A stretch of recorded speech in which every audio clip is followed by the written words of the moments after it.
And these are unique structure, right, related to the surface two-dimensional terminations of the bulk. And we said that things that could occur, these surface state occur, if you look at this particular structure here, there's unique electronic energy level due to the two-dimensional periodicity at the surface itself.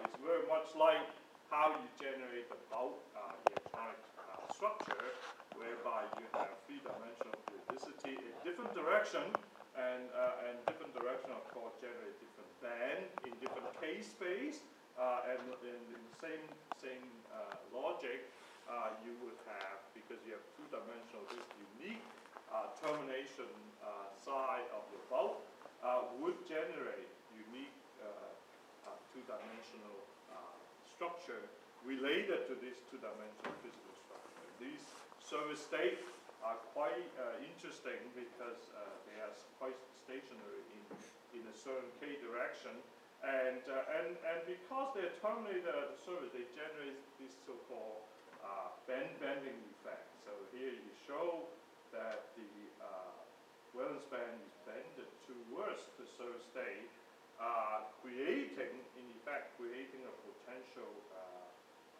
difference between the vacuum level and your bulk inside. And this leads to different application because of this bending, particular bending effects. So we want to talk a little bit more about this bending effect. So we want to talk about particularly the type of thing that could occur at the surface itself, right? So this key point, the theme here is bending, the electronic band structure of the bulk start to bend at the interface, and this leads to interesting application as we shall see. This is very important, particularly bending for semiconductor surfaces. Here we have, in the case of N-type and P-type, N-type semiconductor, we have electron transfer can occur from the bulk, from the donor level into the surface state. So you can think of this, how you transfer, which way does it go into the surface state. The surface state is stationary in k-space, and so they have to terminate, match together like this. So how does it bend, connecting to the surface state like this? So the way it happened is that it created, because of this bending effect, it's a physical effect, it creates something called diffusion layer. Diffusion layers are layer that you have an imbalance of charge. Right? It's actually imbalance of charge. In this case, it's due to imbalance of charge in the donor, positive charge of the donor, and so you created a electrostatic field due to this imbalance of charge. Okay, and what happened then is that because of the imbalance of charge, it causes shift in the band. So not only that it raised the Fermi level, but it also shifted slightly in the band. It is shifting, meaning that it's bending like this. It causes this bend. So you can see that there are different ways you can create this bending effect. If you have a electron donor, the band go down, shifted down. If you have an electron acceptor, the band up. So it depends on whether you have a donor in your semiconductor or a acceptor in your semiconductor. The band will bend in a different way. Okay, and so and this type of bend you can manipulate. You can manipulate this type of so basically what I'm saying is that you can, by adding impurities to your semiconductor or doping, it's known as doping, you could in fact modify your electronic structure, either pointing down or pointing up. Okay, and then you can engineer the structure to build your application. And there are three important ones that is quite commonplace that we will talk about. So one of them is they include p-n junction, Schottky barrier, and field effect transistor. And so these are commonplace. If you change the world, these are type of devices or applications that change the world, particularly in the electronic world that we are relying on. Okay, and so p-n junction in particular, p-n junction can lead to something called rectifier effect. In other words, rectifier, it means that it amplifies in one direction, or it passes through. It's like a diode. It only passes current in one direction and not the other. And the significance of that is immense, because this is how computer is built, right? Because you have either 0 and 1, so you can pass current in one direction and not the other. You basically control logic. So this is how logic, all this logic electronics are built. p-n junction also lead to a solar cell, because if you has an interface region, so-called p-i-n junction, E-I means interface, between the p area and the n area, which we'll talk a little bit about.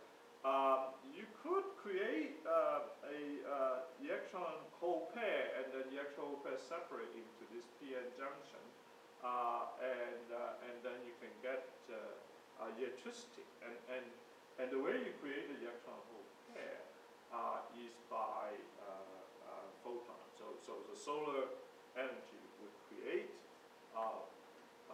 excitation in the interface region to create this so-called exciton. We talk about this exciton, and the exciton is the central electron hole pair. And if you can separate the electron and the hole into the p-n junction, then you have the electricity. You can have a way to store electricity. And a significant amount of work, quite a lot of work, especially with the green energy initiative around the world. People are working furiously on this photovoltaic. But also, including this university, there's a center for photovoltaic, which they work on amorphous silicon. So they nanocrystalline silicon material to do this.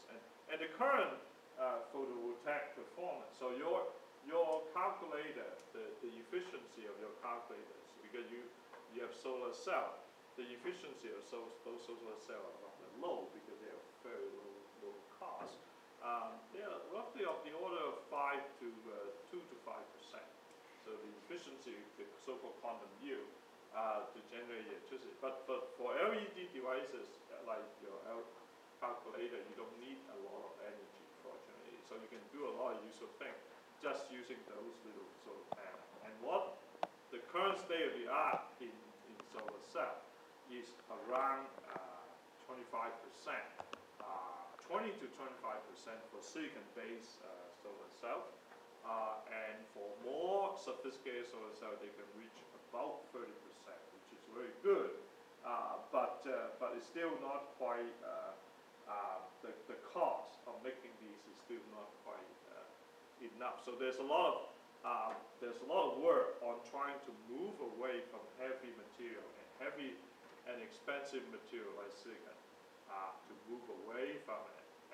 And one of the thought was to use organic dye, so-called dye-sensitive solar cell, which organic chemists are very excited about because they can build various dye to make these solar cell material. And it's all based on, in fact, it's all based on p-n junction, which is an important physics concept, and separation of charge to create these solar cell devices.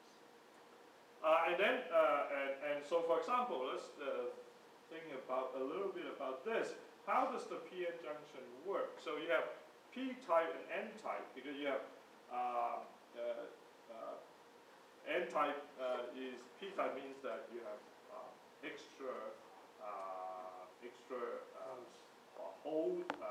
hole state in the conduction band, and then you have p-type, so you have more concentration in the conduction band, right, slightly more, and then n-type means that you have more negative charge state in your valence band, right? So thinking in terms of chemistry, conduction band are the solid